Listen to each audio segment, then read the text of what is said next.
We're all currently on lockdown right now, but obviously this man is always in the news, always in the headlines. He is the UFC middleweight champion of the world, Israel Adesanya. Hey, what's up, my man? How are you? I'm good, man. How's everything with you? Life is good. Life is good. Just chilling. Yeah, how is the quarantine treating you down in New Zealand? You guys got a better handle on it down there than we do here in the States, I got to be honest. So how are you handling it down there? Oh yeah, 100%. We're killing it. I think yesterday we dropped down to level 3, and yeah, I think we've done well to serve. But I haven't been bored yet. I've just been enjoying myself, staying active, enjoying my time to myself, and yeah, it's dope. Yeah, a lot of people tell me, you don't get this kind of time to yourself very often, so in a weird way, you got to kind of enjoy it a little bit. Yep, 100%.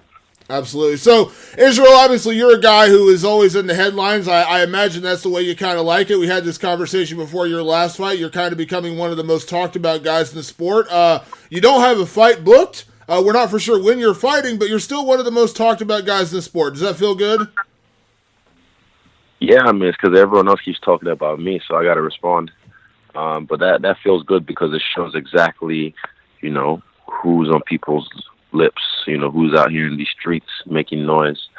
Well, it's my fans, guys like Tyron, John Jones, etc. But yeah, it feels good that these guys who've been in the company for so long are the ones talking about me.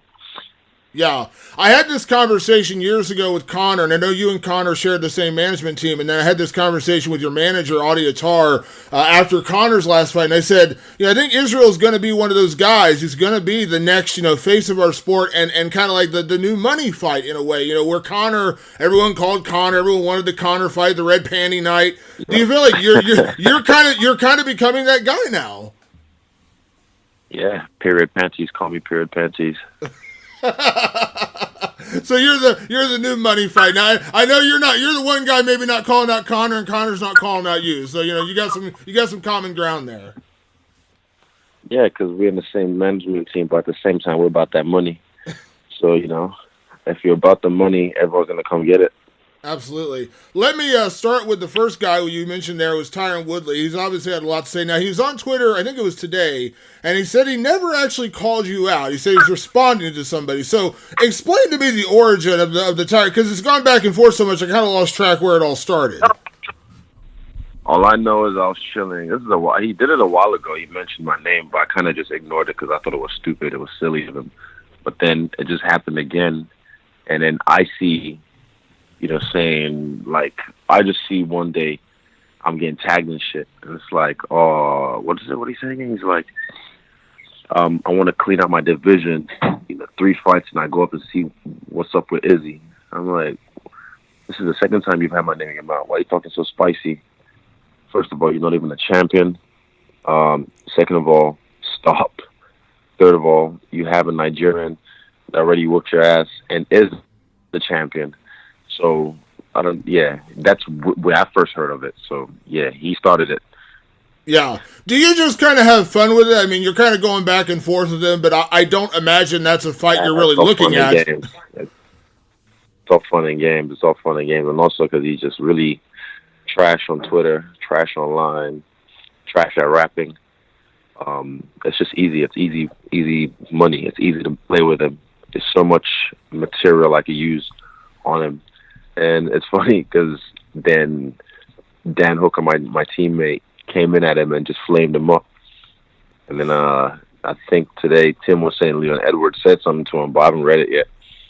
But it's just, it's funny to me. It's just entertaining for this quarantine season. Yeah. I saw the Dan Hooker comments, and Leon Edwards, he was going back and forth with him today. And I imagine in reality, for all the back and forth, that's not. I mean, obviously you got other things going on, but that's not. Is that a fight that would ever interest you? Nope. And obviously, the whole champ versus champ thing. I mean, obviously that's a big thing in our sport. You and Kamaru Usman are friends. You're never going to fight him, so obviously that's like. Unless I guess he would have to move up and win fights to actually earn a fight, right? Like earn a middleweight title shot. Meaning Woodley, not Usman. I know you're not going to fight Usman. Of course, I know. I get you. But for Woodley, he'd definitely have to get past even Leon Edwards next, which he's been avoiding. He's been ducking Leon Edwards for how long now? Just because the show got canceled, he went, right, I'm going to go after Kobe, right after after Kamaru. It's like, bro, get this licking from Rocky first, because Rocky's not a man to be messed with. Yeah. So obviously you have some fun with him on Twitter, but that's obviously not a fight you're looking at. We do know the fight that is most likely next for you, which is Paulo Costa. I know we're kind of in the middle of this lockdown, this quarantine right now, but in your mind, after the Yoel Romero fight and him coming off his injury, what is the timeline for you in a perfect world? When would you like to fight Costa? June, July, or August. Now, what about location? Because obviously we're looking at, we don't know what's going to exactly be going on in the States here. Obviously, they're going to be having 3 shows down in Florida. They're talking about holding at the Apex. I know you're a guy, you like the big audience. You like the show. You did the fight down in Australia. I know you liked fighting in the United States, but now we're talking about no crowd. So at this point, does it really matter where it happens, especially if there's not going to be a crowd there? I don't care if there's a crowd. I don't care if there is a crowd. It doesn't matter to me. Fight Island sounds nice, either there or somewhere in Florida, because Florida's pretty risky. Florida, they're crazy out there, so it'll be a good excuse to go back to Dade County. Yeah, but Florida, you mentioned Fight Island. I mean, come on, that seems like that's tailor made for you. 100%, no crowds, just some bosses sitting there with camera crews, televising to the world like some death match. That's movie type shit. Obviously, at this point, you've talked about the fight with Paulo Costa a lot. I know you're not really in camp or anything right now, but in terms of your readiness, in terms of like your preparation, knowing how to fight this guy, how ready do you feel for a guy like Paulo Costa? Right now, I'm at 60%, but I'll give him that work at 60%. But with a guy like that, you can't go in half-assed. I'd like to go in 100%, as I always do. So, yeah, I'm 60% in shape. I can still whoop half the whole roster in this shape. But yeah, I'm not just looking to just whoop them and like have easy runs. I want to really put that work in. It's about me, really. This fight is about me. This next fight, it's not really about Costa and anyone else. It's about me proving myself right. Because, yeah, after the last fight and dealing with what I had to deal with a statue, yeah, I'm looking to actually go in there and have fun this time. Yeah, it's weird because after the Romero fight, there's a lot of criticism, and I think it's one of those things. I kind of remember when Anderson Silva was on top of the world, and he's going out there, and I was at his fight with like Forrest Griffin when he looked like the Matrix out there, just ducking and moving out of punches and knocking people out. And then he has a fight against a guy like Damian Maia or the Thales Letes fight, which is not the greatest fight in the world. But I always say, it takes 2 to tango. You can't always predict how a fight's going to play out. Not every single fight is going to be an instant classic. Do you feel like the criticism from the Romero fight was a little unfairly one-sided towards you? Whereas, and again, I'm not nothing against Yoel Romero, but there's 2 guys in the fight, right? Like the blame can't go not on him too. 100%, I agree. And like, I was there to fight. I was there, actually attacking, probing, being smart about it. And his first chance when he actually punched my eyeball and sent my eyeball into the back of my skull, that was his chance. Like, anyone could see, oh, he's compromised. Attack the guy that's compromised. Well, he stood there still for another, 2 minutes. So that just showed me he did not want to fight. He just was hoping I would make the same mistake twice. Fucking fool me once, shame on, was it? I don't even know the fucking, whatever. Yeah. I'm not going to make a mistake twice. Yeah. It was like he was expecting me to stand there again and get hit. I'm like, bro, you stood there. You made me you forced my hand to move. I made a mistake. I got a hard head. He didn't drop me. That hit me like in the eye completely. Did not wobble me, did not shake me, did not rock me, didn't drop me. And I thought, okay, be smart about how you enter next time. Don't enter, straight away down the middle. Angle off to the side first before you attack, or make sure your foot is in the right place before you attack. So his left hand's not there, and he was never able to land that throughout the whole fight again, if you noticed. So yeah, when you compromise someone like that, clearly, visibly compromised. Look at Anderson Silva in the second round when he jabbed me in the eye, and I started seeing 2 Andersons. Anderson put the pressure on, feints, looks like he was actually bringing the fight. But a guy who hits you directly in the eye, the first punch landed in the fight, and then just stands there for another fucking 2 minutes. That's so idiotic. And then the rest of the fight, he just stands there and expects you to do stuff. I'm just tagging him. I'm like, right? I'm not, yeah, it was just stupid. Yeah. On his part. Imagine, you talk about the criticism for, not going out there and having a spectacular knockout, but imagine the criticism you would have received if you would have gone out there recklessly and fought a guy like Yoel Romero and actually did lose. And then, because you can't win sometimes, you know what I mean? Like, if you go out there recklessly and lose, what does that say? About them. It's not even about them. For me, I would not, like, this quarantine would have sucked. Like, if I'd gone out there and fought a smart game plan and did what I did and he beat me on skill, I'd be able to sleep that night. But if I went in there and made that same mistake twice and did something reckless that got me dropped or finished, it would be really hard to be sleeping that night right now, because I know I compromised myself. I don't really give a fuck what these drunks are, thinking about in the crowd, all these fans, quote unquote. I don't really give a fuck what they think. I know for me, I won't be able to sleep with myself at night. That's what that matters.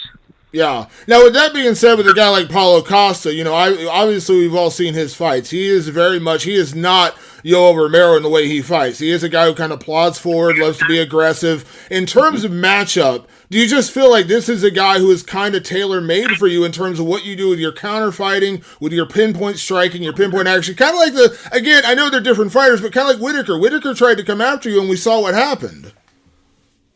Bro, it's picture perfect. That's why I love it. The way he looks, this juiced up monkey, evil, like Drago looking motherfucker, and then there's a skinny boy coming in there to whoop his ass. And when he whoops his ass, the shit I'm gonna do to him afterwards. Oh my God! Everything he said leading up to this fight, he's gonna pay for. He's gonna hear after the fight. Guarantee you. Yeah, obviously it's impossible to predict exactly how a fight's going to play out. Just like when you won when you defended your title with the Robert Whitaker fight. When you look at this Costa fight, though, do you think it could be that kind of lopsided performance? Yeah, I don't see him like he's gonna be a guy to press forward and stuff like that, but he's gonna feel me from the get go. He's gonna feel me like no one else in the UFC has felt me yet.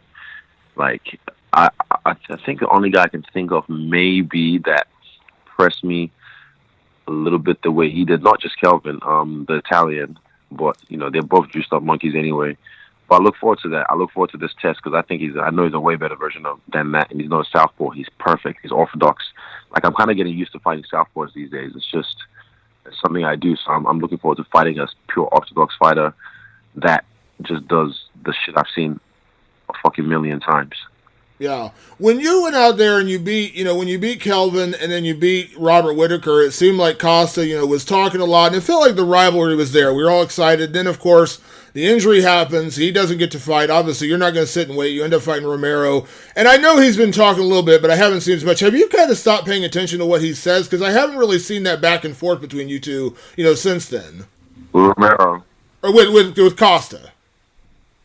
With Costa, I don't really check for him. If I get tagged in something, if I see something cool, but yeah, his time will come. Oh, bro, this is gonna be so fun. Like the lead up to the fight, I will bury him on the mic. Oh my God, like his broken English and his trying to it's just, you watch, pay attention. You guys just take notes and pay attention when it comes down to the press conferences, the weigh-ins, stare downs, and the fight itself.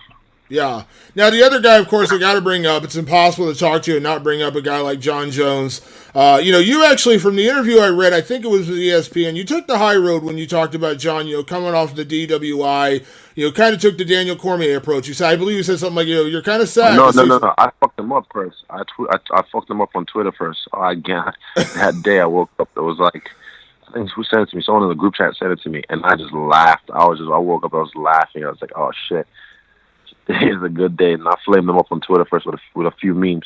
But even, while I was, it's still kind of sad, because I am able to empathize the young black man and to be in my position of power as a UFC champion, which is where he is, but he's been there a lot longer, and he's just fucking it up over and over and over and over again. And it's just like, really, nigga? Like, yeah.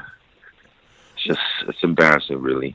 Yeah. Do obviously, again, it's Twitter, so everyone gets serious, and there is a serious aspect. It's going to build up when you guys finally fight. It's going to be a massive fight. We all know that.